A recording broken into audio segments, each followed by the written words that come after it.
بسم اللہ الرحمن الرحیم۔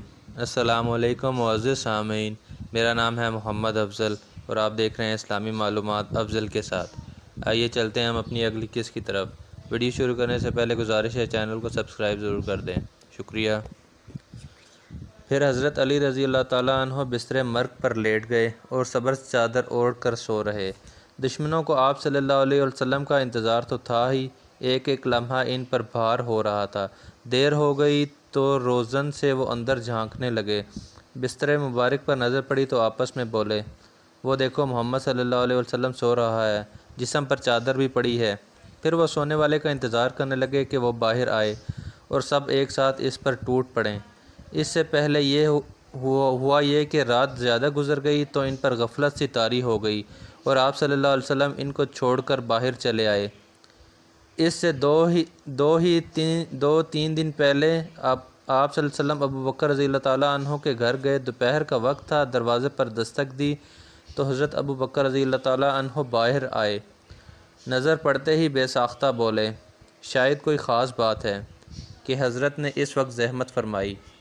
پھر اجازت کے بعد آپ صلی اللہ علیہ وسلم گھر تشریف لے گئے اور فرمایا، یہاں کون لوگ ہیں؟ ذرا دیر کے لیے انہیں ہٹا دو، کچھ مشورہ کرنا ہے۔ حضرت ابو بکر رضی اللہ تعالیٰ عنہ نے عرض کیا، یہاں آپ صلی اللہ علیہ وسلم کی حرم کے سوا اور کوئی نہیں۔ عائشہ رضی اللہ تعالیٰ عنہ سے شادی ہو چکی تھی۔ آپ صلی اللہ علیہ وسلم نے فرمایا، ہجرت کی اجازت مل گئی ہے۔ حضرت ابو بکر رضی اللہ تعالیٰ عنہ نہایت بے تابی سے، میرے باپ آپ صلی اللہ علیہ وسلم پر فدا، کیا مجھ کو بھی رفاقت کا شرف حاصل ہوگا؟ آپ صلی اللہ علیہ وسلم نے فرمایا، ہاں۔ یہ سننا تھا کہ آنکھوں میں خوشی کے آنسو تیرنے لگے۔ عرض کیا، اللہ کے رسول صلی اللہ علیہ وسلم، میں نے کچھ سامان تیار کیا ہے جو جہاد میں کام آئے گا۔ سفر کے لیے 2 اونٹنیاں بھی تیار کر لی ہیں اور عبداللہ بن اریکت سے بھی بات کر لی ہے، سفر میں اس سے سہولت رہے گی۔ آپ صلی اللہ علیہ وسلم نے فرمایا، ابھی اونٹنیوں کی ضرورت نہیں، پہلے تو ہم جنوب کا رخ کریں گے اور غار ثور میں کچھ دن ٹھہریں گے۔ حضرت ابو بکر رضی اللہ تعالیٰ عنہ سمجھ گئے کہ اس میں کیا مصلحت ہے۔ اس سے پہلے بھی وہ بارہا آپ صلی اللہ علیہ وسلم کی حیرت انگیز سوجھ بوجھ کا تجربہ کر چکے تھے اور جانتے تھے کہ آپ صلی اللہ علیہ وسلم کتنی باریک تدبیریں کرتے ہیں کہ دشمن اپنا سا منہ لے کر رہ جاتے ہیں۔ غار ثور مکہ سے جنوب میں ہے، 3 میل کی مسافت پر، اور یمن کے راستے میں ہے۔ آپ صلی اللہ علیہ وسلم سمجھتے تھے کہ ہر شخص جو سنے گا کہ محمد صلی اللہ علیہ وسلم مکہ سے چلے گئے، وہ یہی سمجھے گا کہ محمد صلی اللہ علیہ وسلم مدینہ ہی کے راستے میں ہوں گے اور شمال کی طرف دوڑے گا، کیونکہ مدینہ مکہ سے شمال میں ہے۔ چنانچہ آپ صلی اللہ علیہ وسلم نے ایسا نقشہ بنایا کہ پیچھا کرنے والے ناکام ہو کر لوٹ جائیں اور ان کو پتہ بھی نہ چلے کہ آپ صلی اللہ علیہ وسلم کدھر چلے گئے اور کہاں گئے۔ مکہ کی آخری رات جب دشمنوں نے گھر کو گھیر لیا تھا، سیدھے آپ صلی اللہ علیہ وسلم ابو بکر رضی اللہ تعالیٰ عنہ کے گھر پہنچے، ان کو ساتھ لیا اور گھر کے عقب میں ایک کھڑکی تھی، اس سے نکل کر باہر آئے اور رات کو پرسکون اور تاریک سناٹے میں تیز تیز قدم بڑھانے لگے۔ پھر مکہ سے باہر پہنچے تو جنوب کا رخ کیا اور غار ثور کی طرف تیزی سے بڑھے۔ ادھر صبح تڑکے ہی حضرت علی رضی اللہ تعالیٰ عنہ کی آنکھ کھل گئی اور وہ بستر چھوڑ کر اٹھ گئے۔ آہٹ ہوئی تو دشمن بھی چوکنے ہو گئے کہ اب کام کرنے کا وقت آ گیا، لیکن محمد صلی اللہ علیہ وسلم کے بستر سے کون اٹھا؟ لوگ بار بار بے تابی کے ساتھ روزن سے اندر جاگتے اور حیران ہو کر وہاں سے ہٹ جاتے، یہ سو کر اٹھنے والا محمد صلی اللہ علیہ وسلم تو نہیں، یہ تو ابو طالب کا لڑکا علی رضی اللہ تعالیٰ عنہ ہے۔ اف اف، یہ کیا ماجرا ہے؟ یہ وہ الفاظ تھے جو بے اختیار ان کی زبانوں سے نکلے۔ وہ بالکل حیرت کی مورت بن گئے تھے۔ کیا ہم رات بھر علی رضی اللہ تعالیٰ عنہ کے لیے بیٹھے رہے؟ کیا ہم نے علی رضی اللہ تعالیٰ عنہ کو محمد صلی اللہ علیہ وسلم سمجھ لیا تھا؟ علی رضی اللہ تعالیٰ عنہ آج محمد صلی اللہ علیہ وسلم کے بستر پر کیوں سویا اور محمد صلی اللہ علیہ وسلم کہاں ہے؟ ہر ایک بدحواسی میں ایک دوسرے سے پوچھ رہا تھا، لیکن جواب دینے والا کوئی نہ تھا۔ پھر کچھ ہی دیر میں ان کی آدمی بھی آ پہنچے اور اب دیکھتے ہی دیکھتے لوگوں کی ایک بھیڑ تھی۔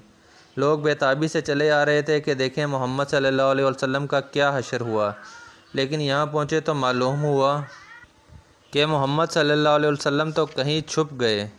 سب حیران رہ گئے، غم و غصہ سے بدحال ہو گئے۔ گھر میں گھس کر علی رضی اللہ تعالیٰ عنہ سے پوچھا، تمہارا ساتھی کہاں ہے؟ جواب ملا، مجھے نہیں معلوم۔ اب وہ علی رضی اللہ تعالیٰ عنہ کو پکڑ کر باہر لائے اور بے تحاشا انہیں پیٹتے رہے کہ محمد صلی اللہ علیہ وسلم کا پتہ چل جائے، لیکن علی رضی اللہ تعالیٰ عنہ بار بار یہ کہتے رہے مجھے معلوم نہیں۔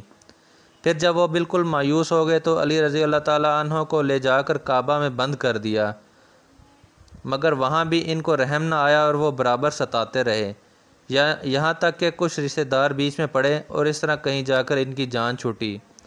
جس روز مشرکوں نے قتل کی اسکیم بنائی، اسی روز آپ صلی اللہ علیہ وسلم ہاتھ سے نکل گئے۔ اس کا مشرکوں کو سخت صدمہ ہوا، چنانچہ غصے سے وہ دیوانے ہو گئے اور بدحواسی کے عالم میں آپ صلی اللہ علیہ وسلم کو ادھر ادھر ڈھونڈنے لگے۔ کوئی تو مدینہ کی سمت دوڑا اور کچھ لبک کر ابو بکر رضی اللہ تعالیٰ عنہ کے گھر گئے، کیونکہ وہ جانتے تھے کہ ابو بکر رضی اللہ تعالیٰ عنہ آپ صلی اللہ علیہ وسلم کے گہرے دوست ہیں اور آپ صلی اللہ علیہ وسلم کو ان سے خاص لگاؤ ہے۔ انہی لوگوں میں ابو جہل بھی تھا۔ کنڈی کھٹکھٹائی تو بڑی بیٹی اسماء رضی اللہ تعالیٰ عنہ نکلیں۔ دشمنوں نے پوچھا باپ کہاں ہے؟ اسماء رضی اللہ تعالیٰ عنہ نے جواب دیا کچھ پتہ نہیں وہ کہاں گئے۔ دشمن سمجھ گئے کہ ابو بکر رضی اللہ تعالیٰ عنہ بھی محمد صلی اللہ علیہ وسلم کے ساتھ ہی فرار ہو گئے۔ ابو جہل غصے سے بے تاب تو تھا ہی، بدبخت سے برداشت نہ ہوا اور اس نے اتنی زور سے معصوم گال پر ایک چانٹا رسید کیا کہ کان سے بالی چھٹک کر دور جا گری۔ پھر دشمن لوٹ آئے اور کوئی ایسا شخص تلاش کرنے لگے جو پیروں کے نشان پہچاننے اور ان کی رہنمائی کرے۔ تلاش کے بعد ایک آدمی مل گیا جو پیروں کے نشان پہچاننے میں ماہر تھا۔ نام اس کا سراقہ بن مالک تھا اور وہ رسول صلی اللہ علیہ وسلم اور عاشق رسول رضی اللہ تعالیٰ عنہ کے پیروں کے نشانات دیکھتا ہوا چلا۔ پیچھے پیچھے قریش کا ایک مجمع تھا۔ چلتے چلتے وہ مکہ سے باہر آ گئے۔ اب سراقہ نے جنوب کا رخ کیا اور کوہ صور کی طرف بڑھا۔ لوگ سخت حیران تھے، ہر ایک تعجب سے کہہ رہا تھا آخر محمد صلی اللہ علیہ وسلم کدھر گیا، جنوب کی طرف یا شمال کی طرف؟ دشمنوں کی سمجھ میں کچھ نہیں آ رہا تھا، لیکن وہ سراقہ کے ساتھ چلتے رہے کہ شاید وہ کامیاب ہو جائے۔ سراقہ ریت پر پاؤں کے نشان دیکھ رہا تھا، پھر وہ کوہ صور پر چڑھنے لگا۔ اللہ اللہ، خدا نے رسول صلی اللہ علیہ وسلم سے وعدہ کیا تھا وہ دشمنوں کی سازش کو ناکام کر دے گا اور آپ صلی اللہ علیہ وسلم پر ذرا بھی آنچ نہ آنے دے گا۔ بھلا اس سے بڑھ کر سچا کون ہو سکتا ہے؟ سراقہ پہاڑ پر چڑھ گیا، دشمنوں کا قافلہ بھی ساتھ تھا۔ پھر اچانک وہ رک گیا، چہرہ اداس اداس تھا اور انتہائی حیرانی اور گھبراہٹ کا پتہ دے رہا تھا۔ اس کی سمجھ میں نہیں آ رہا تھا کہ اب کہاں جائے اور کدھر جائے۔ دشمنوں نے کیفیت دیکھی تو پوچھا کیا بات ہے؟ سراقہ نے سامنے ایک پتھر کی طرف اشارہ کیا اور کہا اس پتھر تک تو وہ دونوں آئے، پھر نہیں معلوم کدھر گئے۔ یہ کہنا تھا کہ ایک قہقہہ بلند ہوا، ارے سراقہ آج تمہیں کیا ہو گیا؟ خدا کی قسم اس طرح تو تم کبھی نہ بہکے۔ پھر کچھ فاصلے پر ایک چرواہا دکھائی دیا جو اپنی